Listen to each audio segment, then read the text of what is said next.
even neutral business practices that are not intended to discriminate, if they have the effect of adversely impacting a protected class, are illegal.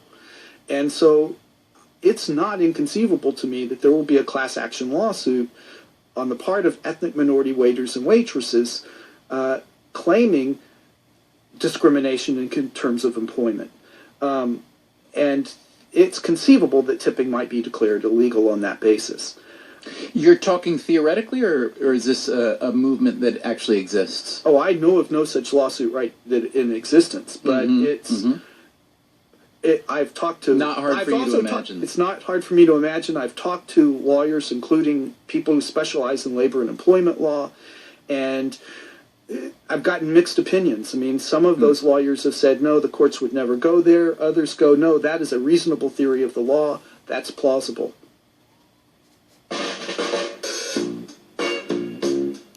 Now, you may know that some restaurants in the U.S. have already eliminated tipping. They use an automatic service charge instead. If customers want to, they can tip on top of that service charge.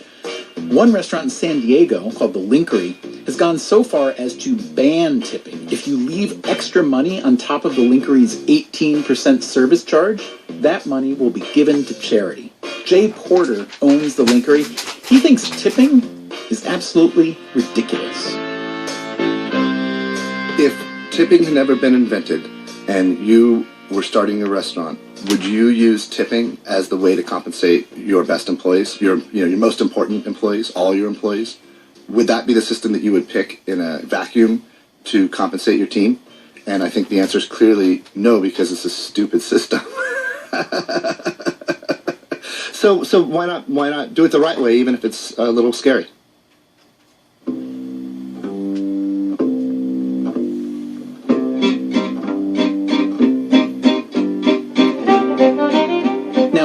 If you live or travel outside the United States, this entire discussion on leaving a tip in a restaurant might seem ridiculous.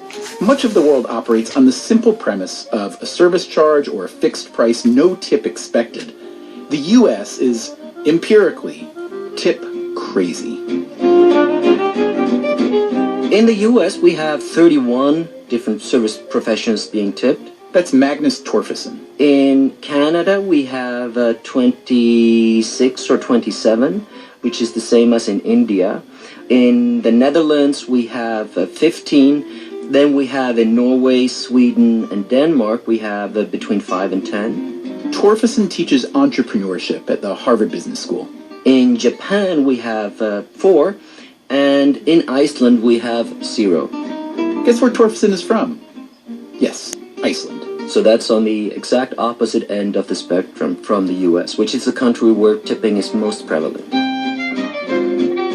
Now, why was he comparing tipping in countries around the world? What does this research show? Well, if you're looking for yet another reason to hate tipping, listen to this.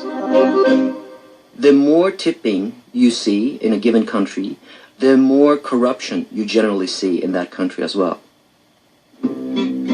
Here's how we came to that conclusion. So we started by collecting information about tipping in some 33 different countries and in 33 different service professions.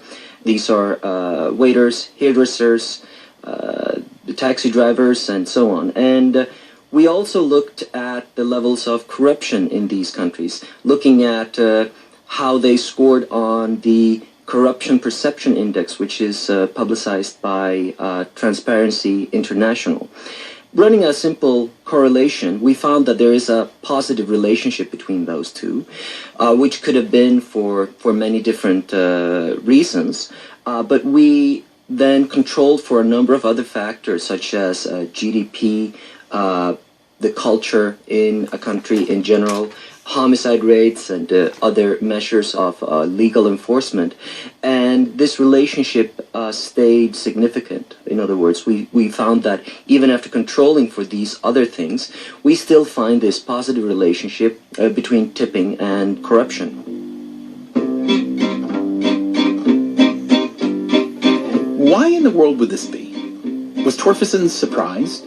Well, so I was not as surprised as many others. I started this research because I had an inkling that there was this dark side of tipping. In the U.S., we have a strong norm for tipping. And so if you're a upstanding and law-abiding citizen, you're very likely to be also a good tipper, because that's what the norms tell you. And you're also likely to avoid corruption. But across countries, we see a different pattern where these norms that encourage tipping, which is a form of informal payment for services, may be leaking over into other forms of exchange which are not as positive and not as socially beneficial as tipping.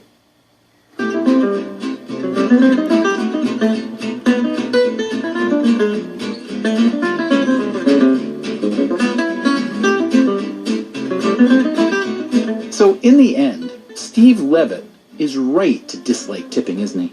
Even if he's not right for all the right reasons. I don't like to tip. I think tipping's unpleasant. As I said earlier, it's not that Levitt is ungenerous. It's just that tipping is too woolly, too random, too confusing. Well, I tip caddies.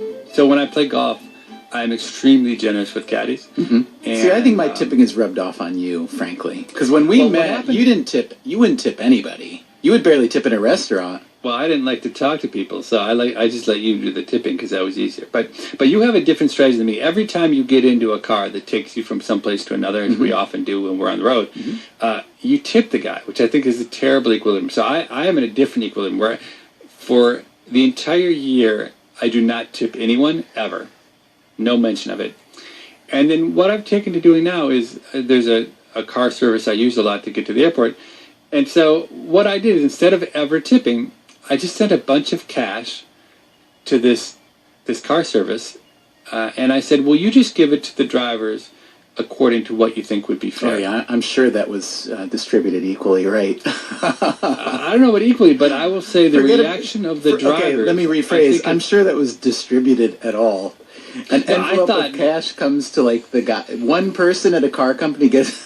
That's how you tip. It is funny. So I called up the car company and said I would like to give this money, and the woman said definitely send it right to me. And I thought it would never be distributed, but what I will say is that the reaction I've gotten from the drivers has been really, really positive. And I sometimes won't see these drivers for months and months, and they will say how thankful and grateful they were that I made this generous gift. I think it really worked so much better, because the hard part about tipping is, well, you don't have the right change, and then you got to say, oh, hey, I'm really sorry. Can I tell you something though? I really think it's the duty of an adult in a tipping society to like pre-think that. It's like when I go to if I go away with the family, if we're going on vacation somewhere, we're going to be staying in a hotel, I like load up on the right denomination bill, because I feel like, here's what I feel like.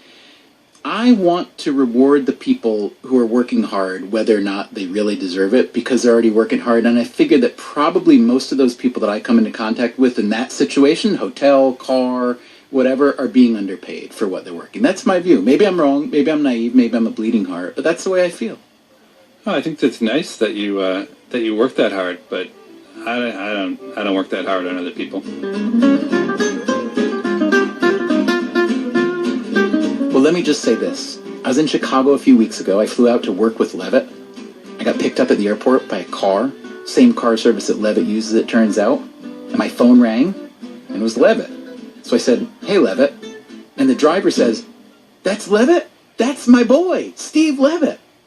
So apparently, Levitt's strategy works just great.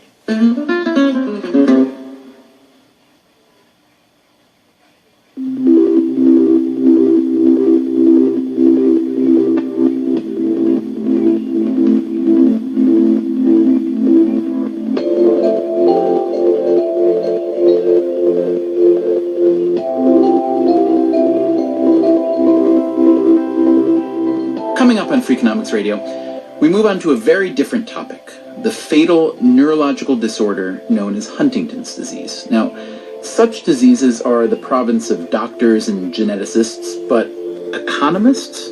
Why would an economist be studying a neurological disorder?